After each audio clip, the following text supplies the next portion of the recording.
قبولیت یہ تسلیم کرنا ہے کہ کوئی بھی چیز خدا کی بھلائی سے انحراف نہیں کرتی۔ خدا کی اجازت کے بغیر کچھ بھی ممکن نہیں ہے، چاہے یہ کسی کی اپنی کوتاہیاں، اپنی کمزوریاں اور شرمناک صورتیں ہوں۔ یہ وہیں سے دوبارہ شروع ہوتا ہے، خواہ ہم چاہیں یا نہ چاہیں۔ ہم ان تمام واقعات کو قبول کرتے ہیں جو خدا کی مرضی سے ہمارے ساتھ پیش آئے ہیں۔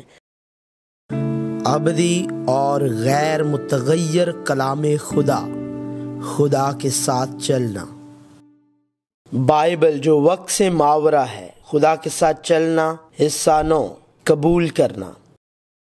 بائبل کی قبولیت کا مطلب یہ ہے کہ خدا کے لوگ جو خدا کی شبیہ پر بنائے گئے ہیں اپنی زندگیوں میں خدا کے کام کو تسلیم کرتے اور اسے مانتے اور اسے ایمان سے قبول کرتے ہیں۔ یہ جبر یا نصیحت کے ذریعے ممکن نہیں ہے، صرف اس وقت جب خدا کا فضل روح القدس کی مدد سے آتا ہے حقیقی قبولیت حاصل کی جا سکتی ہے۔ قبولیت کے 5 مراحل۔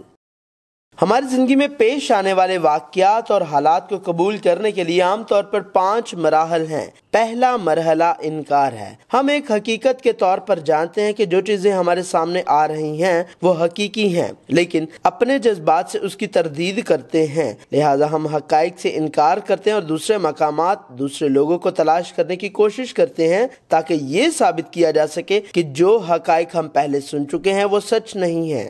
دوسرا مرحلہ غصہ ہے۔ ہم حقائق کو جھوٹا ظاہر کرنے کی کوشش کرتے ہیں، لیکن جب یہ بالآخر سچ ثابت ہو جاتا ہے تو ہم ناراض ہو جاتے ہیں۔ ہم کہتے ہیں کہ ہمارے ساتھ ہی ایسی باتیں کیوں ہوتی ہیں؟ دنیا میں بہت سے لوگ ہیں جو اخلاقیات، مال، قابلیت اور طاقت کے لحاظ سے مجھ سے بدتر اور زیادہ بدتر ہیں، لیکن ہم ناراض ہیں کیونکہ یہ میرے ساتھ ہوا ہے۔ تیسرا مرحلہ سودے بازی کا مرحلہ ہے۔ اب دریافت کرنے کے بعد کہ صورتحال تبدیل نہیں ہوتی، یہاں تک کہ اگر ہم ناگزیر حقیقت کے سامنے انتہائی غصہ ظاہر کرتے ہیں، ہمیں اس کا حل تلاش کرنے کی ضرورت ہے۔ اس مرحلے میں کہا جاتا ہے کہ بہت سے لوگ گہری افسردگی یا مایوسی میں مرنے یا موت کی طرف جانے کا انتخاب کرتے ہیں۔ تاہم اگرچہ چند ایسے لوگ ہیں جو تمام حالات کو پہچانتے اور تسلیم کرتے ہیں اور خاموشی سے نتائج اور اثرات کو قبول کرتے ہیں۔ یہ 5واں مرحلہ قبولیت کا مرحلہ ہے۔ مسیحی زندگی میں جو یہ مانتا ہے کہ خدا کے فضل سے اس دنیا میں زندگی ایک مسافر کی ہے،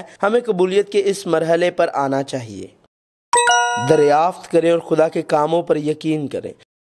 یوسف کی زندگی کے ذریعے ہم دیکھ سکتے ہیں کہ حقیقی قبولیت اس وقت حاصل ہوتی ہے جب ہمیں پتہ چلتا ہے کہ خدا ہماری زندگی میں کام کر رہا ہے۔ جب یوسف کو اس کے بھائیوں نے انجان ماحول میں پھینک دیا اور مصر میں غلام کے طور پر فروخت کیا تو اس نے اپنے بھائیوں کی منت کی۔ جب یوسف نے غلام کی حیثیت سے آغاز کیا تو اپنے مالک پوتیفار کے گھر کا نگہبان ہوا۔ جب اسے دوبارہ دھوکے سے پھنسایا گیا اور جیل بھیجا گیا، جب وہ جیل میں قیدیوں کی دیکھ بھال کر رہا تھا، یہاں تک کہ جب اس نے سردار ساقی سے اسے رہا کرنے کے لیے کہا، وہ ان حالات کے لیے خدا کی مرضی کو نہیں جانتا تھا جس میں اسے پھینکا گیا تھا۔ دوسرے الفاظ میں تمام حالات قابل قبول نہیں تھے کیونکہ وہ خدا کی اس رویا کو نہیں جانتا تھا جسے خدا اس کے ذریعے حاصل کرنا چاہتا تھا، بلکہ یوسف وزیر اعظم بننے تک نہیں جانتا تھا، لیکن اس نے اسے قبول کیا اور اس نے اعتراف کیا۔ یوسف نے اپنے بھائیوں سے کہا، میں یوسف ہوں۔ اس نے کہا، میں تمہارا بھائی یوسف ہوں جس کو تم نے بیچ کر مصر پہنچایا، اور اس بات سے کہ تم نے مجھے بیچ کر یہاں پہنچوایا نہ تو غمگین ہو اور نہ اپنے دل میں پریشان ہو،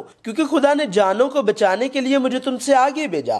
خدا نے مجھ کو تمہارے آگے بھیجا تاکہ تمہارا بقایا زمین پر سلامت رہے اور تم کو بڑی رہائی کے وسیلہ سے زندہ رکھے۔ بس تم نے نہیں بلکہ خدا نے مجھے یہاں بھیجا، اور اس نے مجھے گویا فرعون کا باپ اور اس کے سارے گھر کا خداوند اور سارے ملک مصر کا حاکم بنایا۔ جب یوسف مصر کا وزیر اعظم بنا تو اس نے غور کیا اور خدا کے کاموں کو دیکھا۔ یوسف کو پتہ چلا کہ اسے بیچنے والے اس کے بھائی نہیں تھے۔ جس نے اسے جیل بھیجا وہ پوتیفار کی بیوی نہیں تھی، اور اس کی انتہائی درخواست کے باوجود سردار ساقی اسے بھول گیا، کیونکہ یہ سب خدا کی مرضی اور منصوبے کے تحت تھا۔ یہ وہ وقت ہے جب سچی قبولیت آتی ہے اور جب حقیقی معافی آتی ہے۔ لہٰذا بائبل کے ذریعے ہم جو بائبل کے لوگوں کی تاریخ کو افقی طور پر خدا کے فضل سے دیکھ سکتے ہیں۔ ایمان کے ذریعے اور کلام کے ذریعے وہ افقی زندگی قبول کرنی چاہیے جو ہم ایمان میں جی رہے ہیں۔ لہٰذا ہمیں بائبل پر قائم رہنا چاہیے۔ بائبل صرف ایک تحریری کتاب نہیں ہے۔ بائبل کے الفاظ کے ذریعے ہمیں یہ دیکھنے کے قابل ہونا چاہیے کہ خدا نے اپنے لوگوں کے ذریعے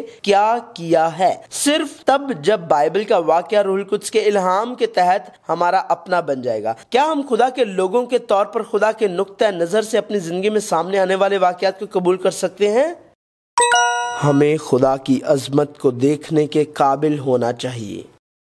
ایوب نے اپنے ساتھ پیش آنے والے تمام غیر متوقع واقعات کے بارے میں ایمان کا حیرت انگیز اعتراف کیا۔ جب اس کا سارا مال ختم ہو گیا اور اپنے بچوں کو اس نے ایک لمحے میں کھو دیا، اس نے خدا کی تعریف کی، اور بائبل بیان کرتی ہے خداوند نے دیا اور خداوند نے لے لیا، خداوند کا نام مبارک ہو۔ ان سب باتوں میں ایوب نے نہ تو گناہ کیا اور نہ خدا پر بھیجا کام کا عیب لگایا، یہاں تک کہ جب اس نے اپنی صحت کھو دی اور ایک مردہ آدمی کی طرح ہو گیا۔ بائبل بیان کرتی ہے کیا ہم خدا کے ہاتھ سے سکھ پائیں اور دکھ نہ پائیں؟ ان سب باتوں میں ایوب نے اپنے لبوں سے خطا نہ کی، لیکن ہم جانتے ہیں ایوب نے تمام حالات کو قبول نہ کیا۔ بعد میں اپنے دوستوں کے ساتھ اپنی بحث کے دوران ایوب نے خدا سے پوچھتے ہوئے بار بار کہا، میں خدا سے کہوں گا مجھے ملزم نہ ٹھہرا، مجھے بتا کہ تو مجھ سے کیوں جھگڑتا ہے، میری بدکاریاں اور گناہ کتنے ہیں، ایسا کر کے میں اپنی خطا اور گناہ کو جان لوں۔ تو اپنا منہ کیوں چھپاتا ہے اور مجھے اپنا دشمن کیوں جانتا ہے؟ اگرچہ ایمان کا اعتراف تھا، کوئی حقیقی قبولیت نہیں تھی، اس لیے تمام مصائب اس کے دل میں رہے۔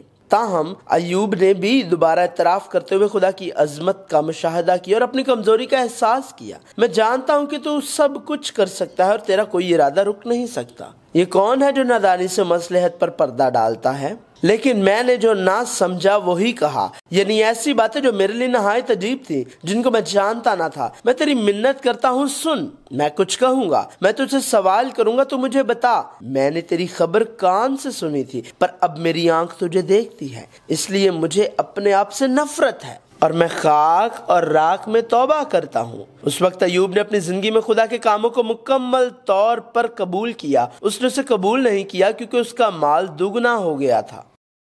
روح القدس سے معمور ہونا چاہیے۔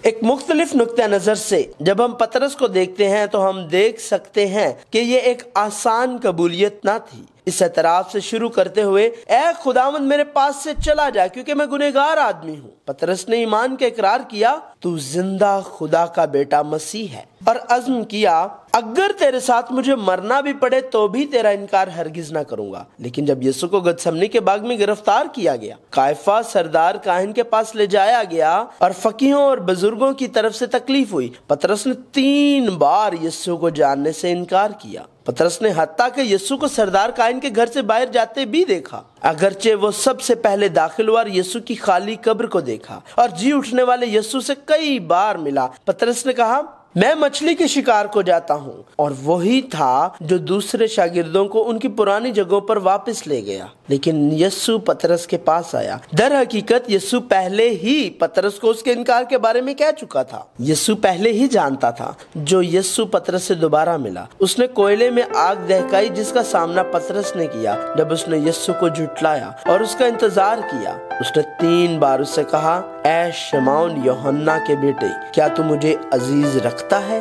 جیسے کئی بار پطرس نے یسوع کا انکار کیا، حالانکہ پطرس نے 3 بار جواب دیا، ہاں خداوند تو جانتا ہی ہے کہ میں تجھ کو عزیز رکھتا ہوں۔ یہ شاید اس کے دل میں ایک بڑی تکلیف کے طور پر رہا، لیکن پطرس دوبارہ اٹھا۔ وہ روح القدس سے معمور ہوا اور اپنی تمام کمزوریوں اور کوتاہیوں کو قبول کیا۔ پطرس روح القدس سے بھرا ہوا تھا اور ابتدائی کلیسیا کا رہنما بن گیا، اور خدا کے ہتھیار کے طور پر پولس سے پہلے ہی یسوع مسیح کے مبلغ کی حیثیت سے غیر قوموں میں منادی کا دروازہ کھول دیا۔ یسوع کا انکار کرنے اور یسوع کو چھوڑنے کا جرم، جسے آسانی سے نہیں ہٹایا جا سکتا، روح القدس کے فضل سے دھویا گیا۔ یہ بھی قبولیت ہے۔ روح القدس کی معموری کے ذریعے جب خدا کا فضل آتا ہے، یہ ممکن ہے۔ بائبل جو وقت سے ماورا ہے خدا کے ساتھ چلنا جاری ہے۔